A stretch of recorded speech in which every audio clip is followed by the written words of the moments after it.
Adelante.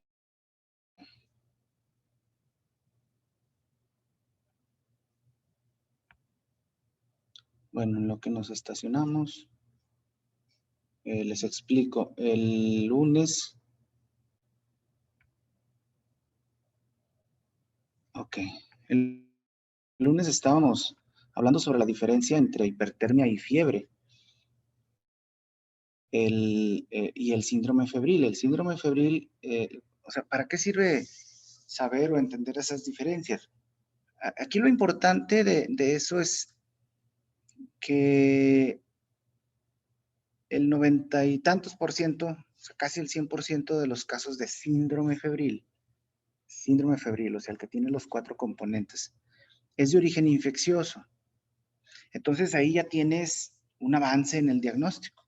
En cambio, los pacientes que solamente tienen hipertermia, sí, porque igual así pasa, hay pacientes que incluso a veces ni ellos se dan cuenta, ¿va? O sea, familia o un amigo, porque los tocan, y dicen, oye, ¿te sientes bien? Sí, ¿por qué? O es que te sientes caliente, güey. Y los que son blancos, ¿verdad? Pues se les ven los chapetes, pues o sea, te ves que atrás calentura y se siente caliente. A ver, ponte un termómetro y se lo ponen. Ah, chinga, de veras, fíjate que sí. Ahí lo ven y no, pues son, no sé, 38 grados, 39. Y no, pues me cuenta, güey. ¿En serio no te sientes mal? No, no me siento mal. Esa es la gran diferencia, que el paciente con síndrome febril habitualmente se siente mal, ¿sí? O sea, hay un compromiso, o sea, un inicio de malestar general. Y lo habitual es que esto sea de origen infeccioso. Nada, no vas a saber realmente si es bacteriano, viral, parasitario, pero es infeccioso. En cambio, el que tiene hipertermia, lo más frecuente, más del 90% de los casos, es que sea o tumoral, inmunológico, ¿sí? Estos pirógenos endógenos en liberar de, de, de bacterias o de, no, también se puede liberar como parte de procesos o inflamatorios. Entonces, ¿de qué me sirve saber si el paciente tiene hipertermia o tiene diagnóstico? Sí, entonces, sí, los casos van a ser infecciosos y por eso entra en el tema. En el tema no se trata de darle un antipirético, no. Doctor, no sé si soy yo, pero se está trabando un chorro. ¿Perdón? No sé si soy yo, pero se está trabando mucho. No le entiendo a lo que dice. Sí, doctor. Sí, doctor, está trabando mucho. ¿Será mi internet? Sí. A ver, aquí no tengo problema y dice que el internet está bueno. ¿Ya se oye o no? Es que sí se escucha, lo único es que como que se corta y no se le entiende lo que dice. A ver. Espérenme, déjenme. Puede apagar su cámara y creo que consume menos internet.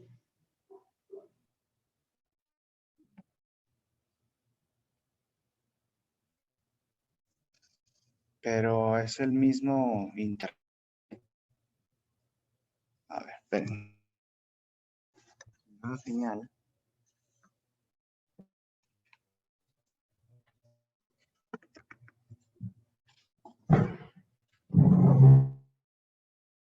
Le da el aire y a lo mejor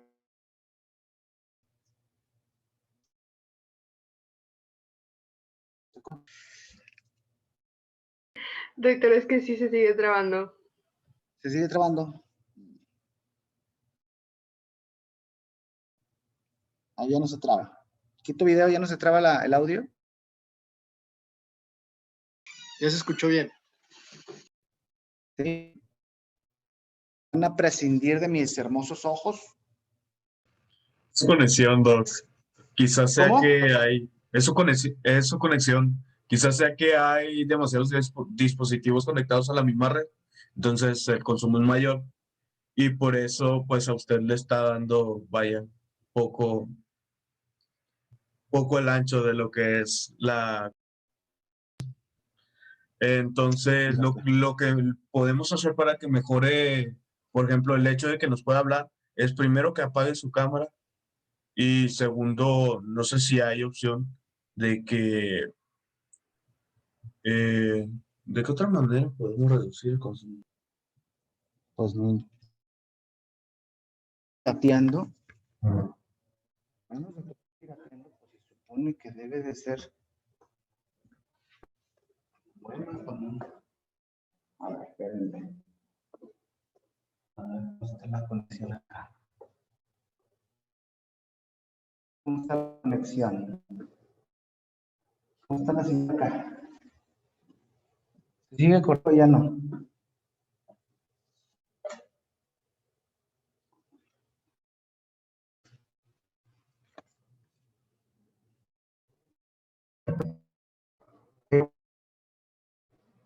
Igual o me regreso. Igual o me...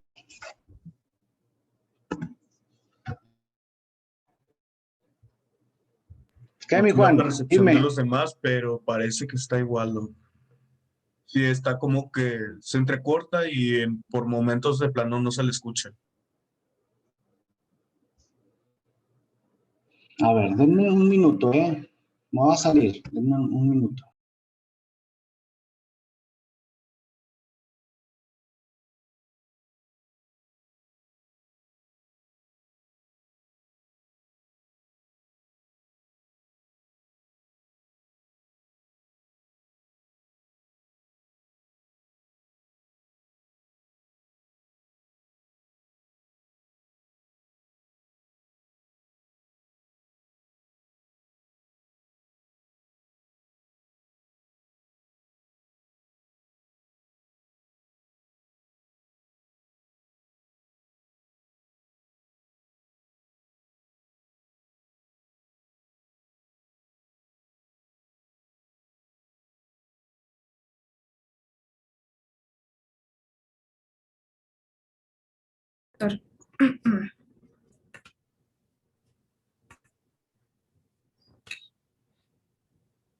Bueno, pues vamos a continuar hablando de la hipertermia, pero por diferentes causas. La clase pasada pues vimos la causa por causas infecciosas y esta vez vamos a ver más causas.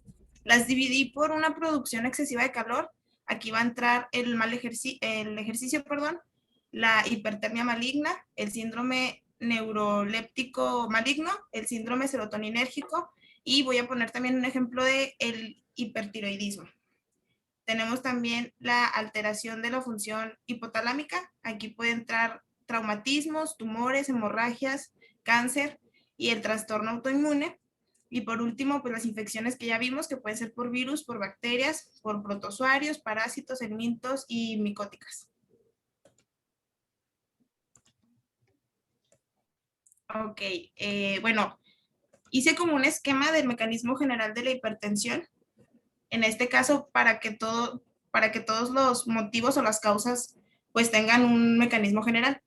Este va a empezar en la circulación del hipotálamo con una producción de COX que va a aumentar las prostaglandinas. Esto aumenta el AMP cíclico, incrementando el punto de ajuste de termorregulación. Esto va a producir que el hipotálamo empiece a conservar y producir calor con vasodilatación y pues nos va a dar el resultado de la hipertermia. Este mecanismo se va a repetir en todas las causas de las que voy a hablar. Vamos a pasar a, vamos a empezar con las causas por producción excesiva de calor. Y la primera va a ser la hipertermia maligna. Esta pues es una enfermedad muy rara que va a afectar el músculo esquelético. Se va a caracterizar por presentar rigidez muscular, la hipertermia y rabdomiólisis, que es cuando se rompe el músculo y se libera la mioglobina. Aquí, pues, esta va a ser causada por exposición a analgésicos halogenados, inhalados, y a relajantes musculares despolarizantes. Esto, pues, en la anestesia general. Y hablando ya del mecanismo de la patogenia de esta enfermedad, pues tenemos que el principal defecto en esta enfermedad es un defecto genético en el receptor de la rianodina, que pues va a ser el receptor encargado de regular la liberación del calcio en el retículo sarcoplasmático y se va a encontrar en el cromosoma 19. Hay que tener en cuenta que de esta enfermedad solamente el 10 o el 15% de los pacientes que la padezcan van a presentar la hipertermia maligna. Por eso es medio rara. Y pues va a generar una alteración primaria que va a residir en el músculo esquelético. Esto va a provocar una excesiva liberación del calcio en el retículo sarcoplasmático por un defecto en los canales del calcio y pues va a producir una elevación del calcio intracelular. Esto también nos puede provocar una liberación del ácido araquidónico y ya empieza todo el ciclo del que ya hemos hablado desde la clase pasada, de pues una afección en la circulación, una producción de COX, prostaglandinas, AMP cíclico y el incremento y la hipertermia. Hay que tener en cuenta que en este síndrome, pues la hipertermia va a ser el signo que lo va a definir. Bueno, también quise agregar el hipertiroidismo porque este es un ejemplo de cómo un metabolismo acelerado puede producir hipertermia. En el caso del hipertiroidismo va a ser una hipertermia no tan elevada, pero pues aquí lo que va a pasar es que aumentan las hormonas tiroideas, va a aumentar el metabolismo y pues ya empieza el ciclo del que ya hemos hablado muchas veces. También por ejercicio, esto debido a que igual, de la misma manera que en el caso del hipertiroidismo, pues va a aumentar el metabolismo y todo el ciclo sigue siendo igual. Ahora vamos a pasar a hablar del síndrome neuroléptico maligno. Este es una enfermedad rara que va a ser potencialmente mortal y va a consistir en una reacción idiosincrásica. Esta quiere decir que pues, el paciente va a tener una respuesta normal a ciertos fármacos y pues de ella no se conoce exactamente su fisiopatología.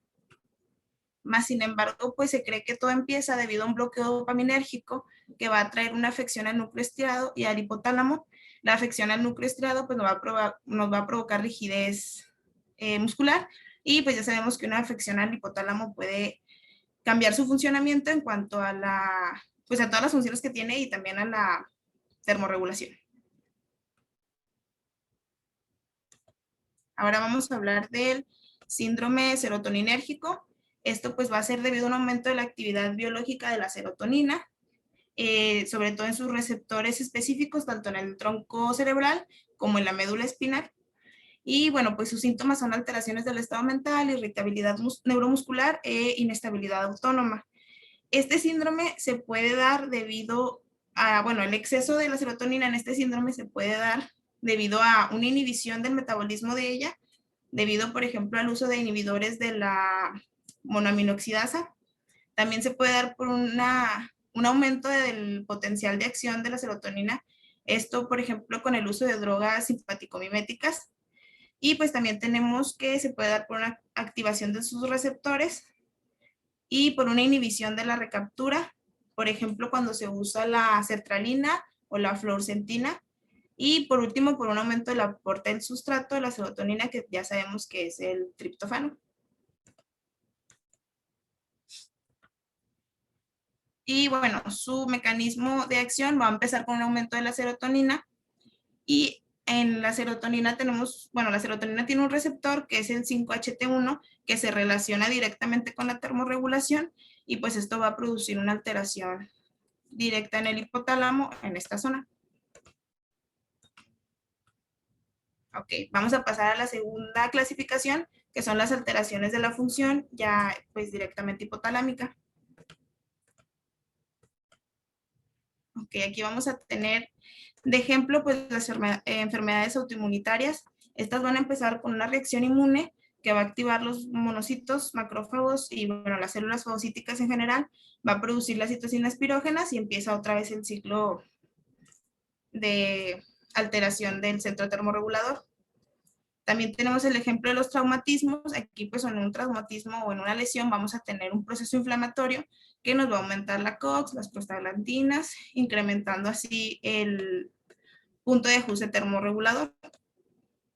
En el caso de las hemorragias, pues una isquemia va a provocar un infarto en el hipotálamo y esto va a llevar a que el hipotálamo no lleve bien sus funciones y pues va a presentar el mismo mecanismo que ya expliqué. Igual en el caso del tumor en el hipotálamo, lo que ocurre aquí es un incremento de la COX y pues por ende las prostaglandinas y el AMP cíclico.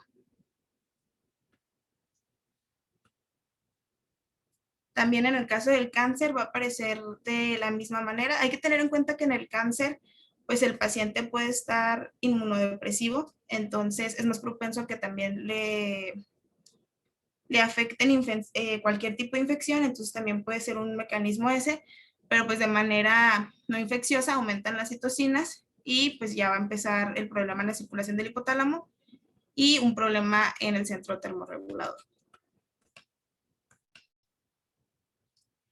Y también tenemos la hipertermia de origen desconocido. Esta se va a definir como una hipertermia mayor a 38.8 grados centígrados, al menos en 2 ocasiones, y una duración de esta de más de 3 semanas. En ella, pues las investigaciones médicas no van a encontrar la causa o la etiología de pues, la hipertermia, pero sin embargo, en la mayoría de las veces que esta se encuentra, que solamente se da en caso de un diagnóstico exclusivo, o sea que se van quitando todas las opciones que se tienen, pues la principal causa es una tuberculosis pulmonar o una enfermedad multisistémica. En caso de niños casi siempre va a ser infección y en caso de ancianos van a ser colagenopatías y neuroplasias.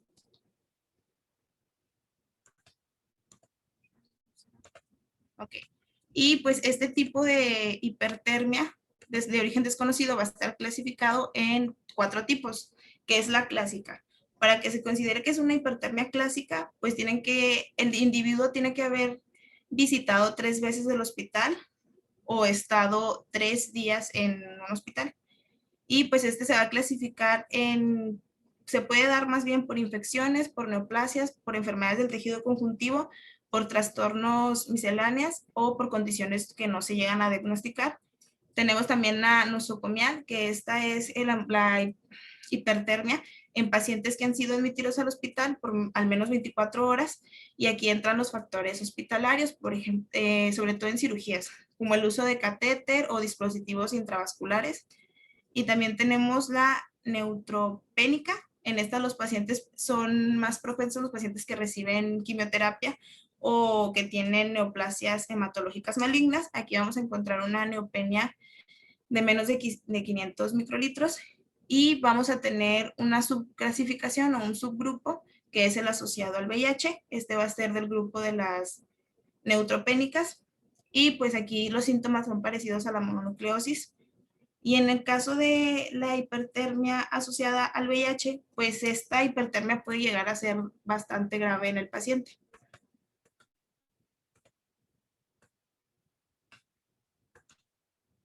Ok, y pues ya nada más como para reforzar lo que habíamos visto de las infecciones, pues es una infección que entra en el cuerpo, activa las células fagocíticas, liberan citocinas pirógenas y ya el resto del mecanismo es el mismo. Entra a circulación del hipotálamo, aumenta la COX, aumentan las prostaglandinas, el AMP cíclico, incremento del ajuste del punto de termorregulación, se va a conservar el calor y pues nos va a producir la hipertermia. Y pues voy a hablar tantito solamente de los mecanismos de acción de los antipiréticos, muy como general.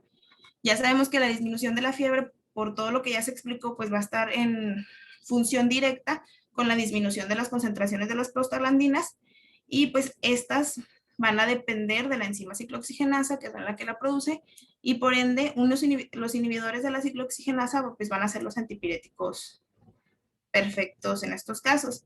También hay que hablar de los beneficios de la fiebre, ya por último, pues esto es un producto de nuestras propias citocinas y se cree que pues es más beneficiosa que dañina y pues por ello no se ha ido eliminando el procedimiento con la evolución.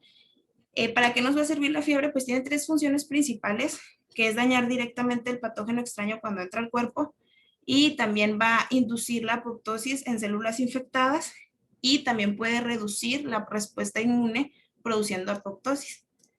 Y ya eso sería todo de mi parte. Apago la cámara. ¿Sí me escucho? Sí, doctor. ¿Sí escucha? Bueno, estable mi conexión. aquí la diferencia, muchas las causas de hipertermia. O sea, no solamente pensar en infecciones. Sí, entonces ya nos dijo, ahora sí que una clase completa de las causas de hipertermia. Y así es como debe de ser abordado como hipertermia. Entonces, la hipertermia maligna se cocina independientemente que sea neuroléptica o por o sea, independientemente de la causa, la hipertermia maligna se caracteriza porque se activan los mecanismos de compensación, de enfriamiento, ¿sí? O sea, el paciente empieza a tener incremento de la temperatura, o sea, lo mismo en 40 y luego 2, 40, o sea, y para nada empieza a tener la foresis. Entonces, así como una serie lo han visto, que le avientan hielo a un paciente, así hacemos, o sea, en urgencias, porque porque obviamente en la casa los checan y les ponen un termómetro, doctor, se lo traigo con 42 grados. Entonces, pues ya fijas que no, pues que no está sudando, que no ha hecho andar mismo, y te tienes que aventar hielo encima o fomentos de agua fría, ¿va? Pero mucho. Para enfriarlo, porque si no sigue, y pues eso es literalmente, el cuerpo se calienta tanto, o sea, le hace en todos los órganos. Entonces, caracteriza la hipertermia maligna. La característica es que no son, si les ponemos paracetamol y o le ponemos paramubrin, o sea, habitualmente antipiréticos, y el hielo ya lo canaliza, ayuda a enfriar la sangre. Es que tienes que bajar la temperatura. Pero entonces,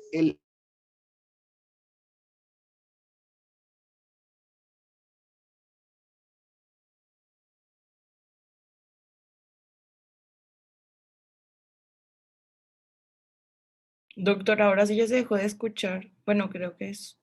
Sí.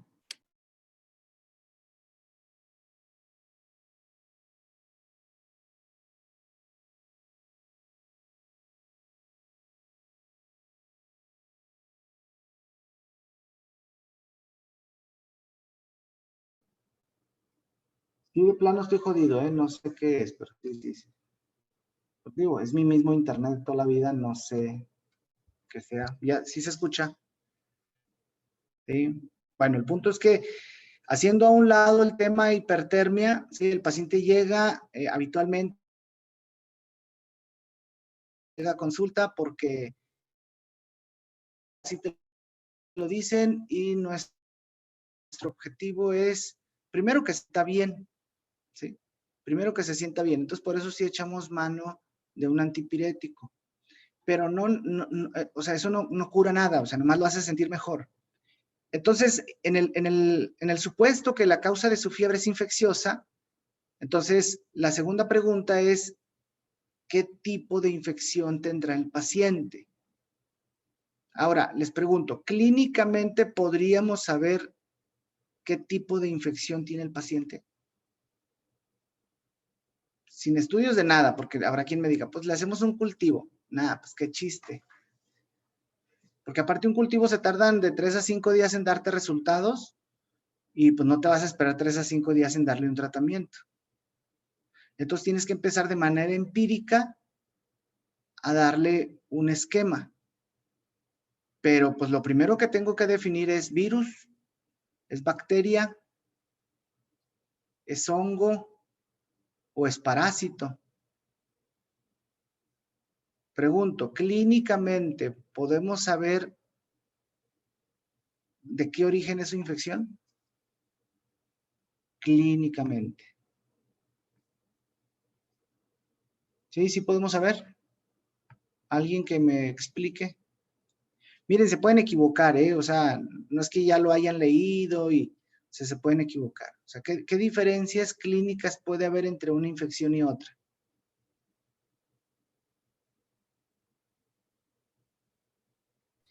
Porque Bueno, entonces, doctor, creo que solo se me ocurre el caso de las erupciones que pueden presentar, que en algunas enfermedades son muy específicas, pero no sé de qué otra manera se puede identificar. bueno, erupciones, pues sí hay infecciones muy específicas que dan erupciones, pero estamos abordando la fiebre, ¿verdad? O sea, el paciente llega con fiebre y luego ya tú interrogas y lo dices, ah, bueno, tiene síndrome febril, ok, es de origen infeccioso. Entonces la segunda pregunta es, ¿de qué origen es la infección? Porque, por decir, en los niños el 90% de las infecciones son virales. Entonces, ¿necesitan o no necesitan antibacterianos? Pues no, pero la realidad es que a todos los niños les dan antibiótico. A todos. O sea, trae un moquito y un poquito de calentura y su antibiótico. Y el 90% de las infecciones en los niños son virales. Entonces, no necesitan un antibacteriano. ¿Sí? Entonces, ¿cómo puedo saber clínicamente si la infección del paciente es viral, bacteriana, micótica, parasitaria?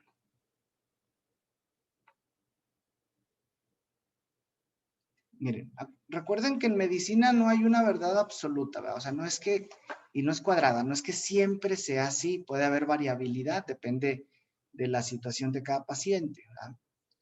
Pero en términos generales, las infecciones virales son limpias, en donde sea. Ah, chinga, ¿cómo va a ser limpia si es una infección? Ahorita se los explico. Y las infecciones bacterianas son sucias, de donde sea, ¿eh? Por decir, un virus genera absceso. O sea, ¿han escuchado de un absceso viral? No, ¿verdad? Porque el virus no produce putrefacción. La bacteria sí produce putrefacción. Por eso con las bacterias sí puede haber gas, ¿sí? Puede haber pus, ¿sí? Y obviamente por eso se dice que las bacterias producen infecciones sucias. Por decir, una faringitis viral, no hay secreción, no hay pus, el aliento del niño huele normal. En cambio, una faringitis bacteriana, ¿sí? A veces hacen unas natas de pus en la garganta, ¿sí? El aliento del niño cambia. La mamá te lo lleva a la consulta y te dice, oiga, doctor, fíjese que le traigo a mi hijo porque ha tenido calentura y luego aparte, fíjese que le huele mal su boca. Y mi hijo no es así, mi hijo le huele rete bonita su boca. Porque pues como lo amamantan y lo tienen todo el día abrazado y lo besuquean todo el día, pues ya saben a qué huele el niño. Entonces cuando le cambia el aliento al bebé, le cambia el aroma de la respiración, pues la señora se da cuenta. Y luego eso combinado con fiebre, cuando te dice eso a la señora, pues le dices, ah, bueno, pues trae una infección, señora, bacteriana, con toda garantía, lo pueden decir. En él sí va a justificar darle un antibiótico. O en el caso de la panza, en el caso de las diarreas virales son abundantes, pero son limpias. La popó se ve clara como agua y no huele a nada. En cambio, las diarreas bacterianas son así de color feo, digamos, son o verdiosas o café, y ahí te encargo a que huelen, ¿va? Normalmente son fétidas, son hediondas, ¿sí? ¿Por qué? Porque la bacteria sí produce putrefacción, entonces hueles mal. Las infecciones de la piel por bacterias huelen mal. Por decir un pie diabético, que así le llaman a las infecciones en los pies, en los pacientes con diabetes le llaman pie diabético. Entras a una habitación, hijo de la chingada, huele a madres la infección. Y ahí te das cuenta de que la infección del paciente es completamente bacteriana, ¿sí? Porque huele mal. Entonces, las infecciones bacterianas, de donde me digan, son sucias, ¿sí? En menor o mayor grado producen pus, ¿sí?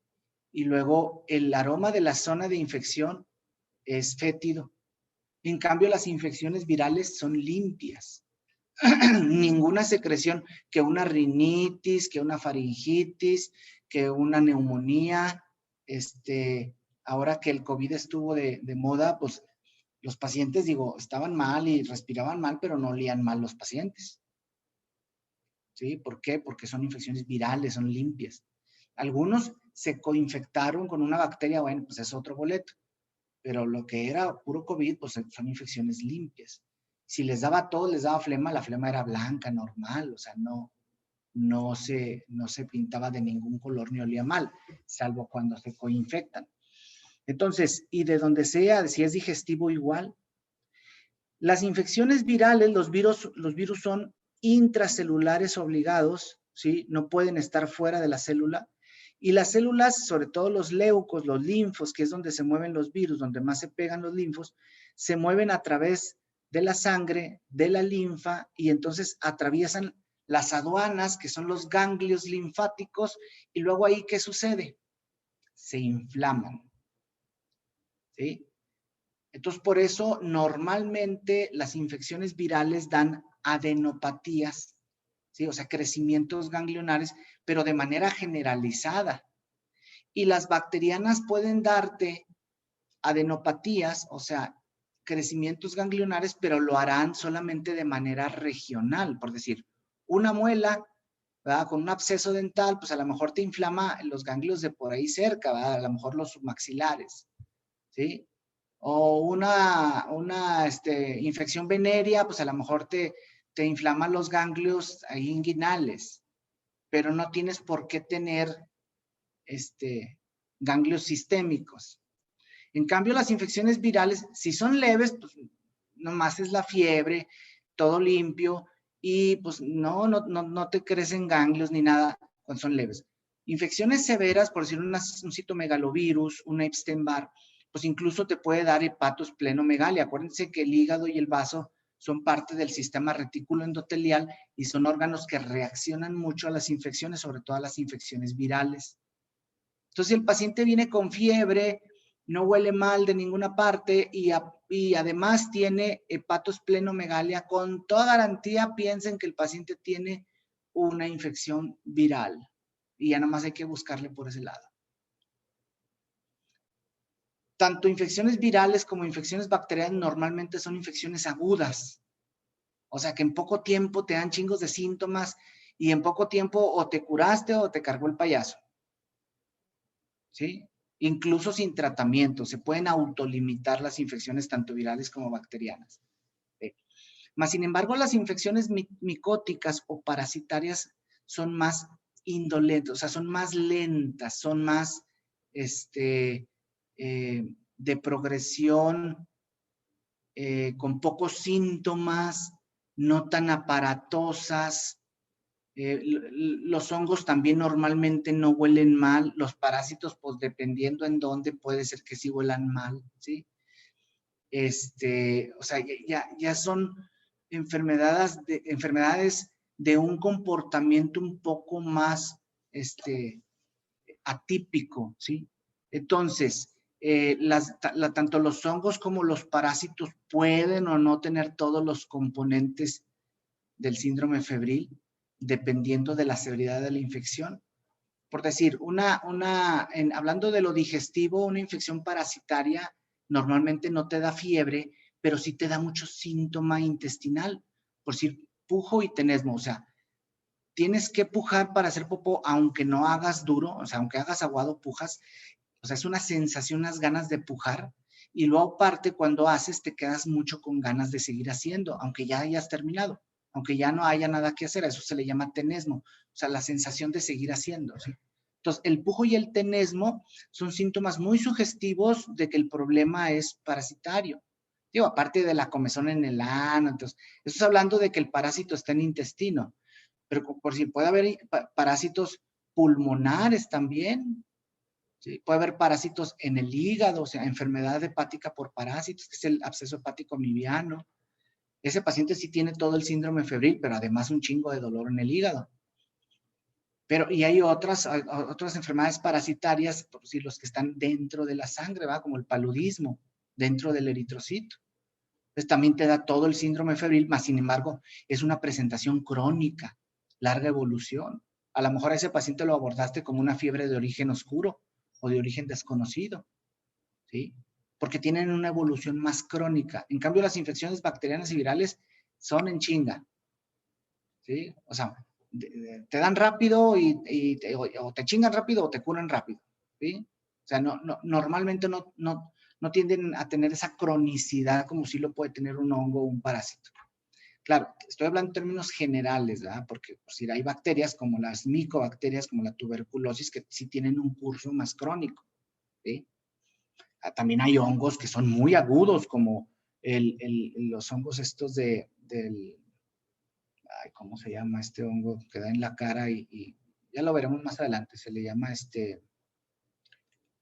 bueno, ya me acordaré. Pero hay hongos que también en 24, 48 horas te pueden causar una necrosis en la cara, ¿sí? Y eso, o meterse al cerebro y literalmente matarte, hacer una sepsis y matarte.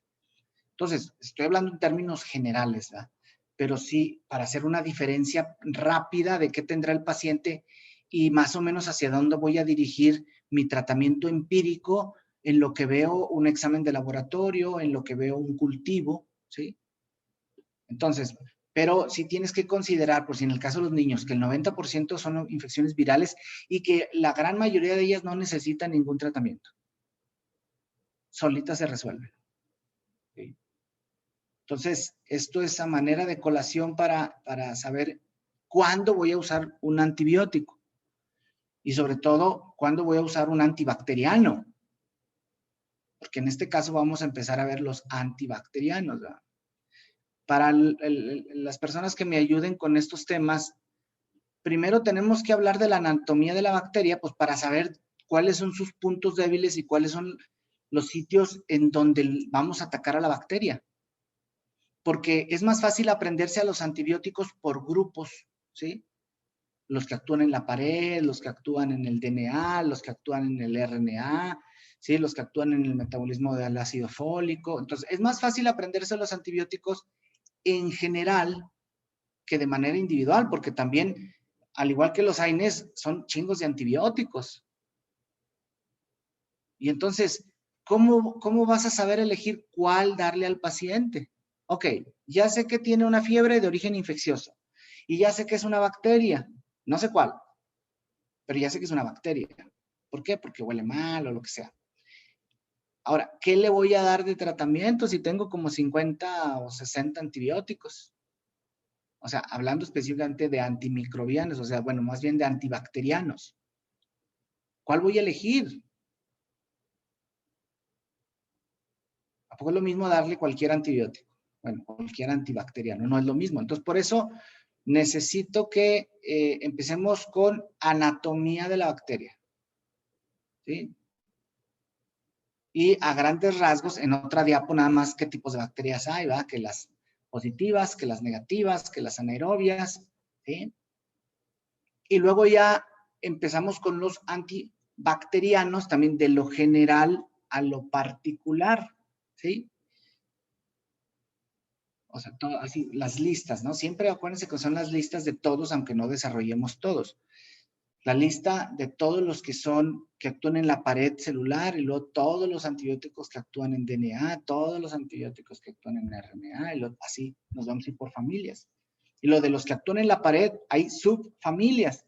O sea, son los beta-lactámicos y luego de los que son un chorro, y luego en los beta-lactámicos están las penicilinas, las aminopenicilinas, las cefalosporinas, o sea, los carbapenémicos, o sea, hay muchos subgrupos o subfamilias que actúan en la pared celular, nada más en la pared celular. Por eso nos debemos de ir de lo general a lo particular, siempre justificando su uso con base a la sospecha clínica. Entonces, una sospecha clínica fuerte, ¿sí? Un buen diagnóstico siempre va a ser un buen tratamiento. En cambio, un mal diagnóstico va a ser un mal tratamiento más los efectos secundarios de ese mal tratamiento, porque no lo necesita, ¿sí? O sea, el paciente tiene una infección viral, tú le das un antibacteriano porque hiciste mal el diagnóstico y pues no le va a ayudar para ni madres y aparte va a tener los efectos secundarios de ese antibiótico, le va a barrer su flora normal, tanto digestiva como oral, como vaginal en el caso de la mujer, y entonces va a tener síntomas o coinfecciones por barrerle la flora. Fíjate, entonces hace una cascada de eventos, ¿sí? De pendejadas, todo por haber utilizado mal un antibiótico. Entonces, por eso es importante una fuerte sospecha diagnóstica, o si ya tienes el diagnóstico, pues más chido, ¿ah? Para que tengas una buena elección de antibacteriano o de antibiótico. Entonces, espero tener una mejor conexión para la siguiente. El viernes nos vemos, muchachos, y empezamos específicamente con o sea, la anatomía de la bacteria, los tipos de bacteria y luego los antibacterianos. ¿Estamos? Sí, doctor. Está bien. Bueno, muy bien, Gracias, muchachos. doctor. Nos saludamos el viernes.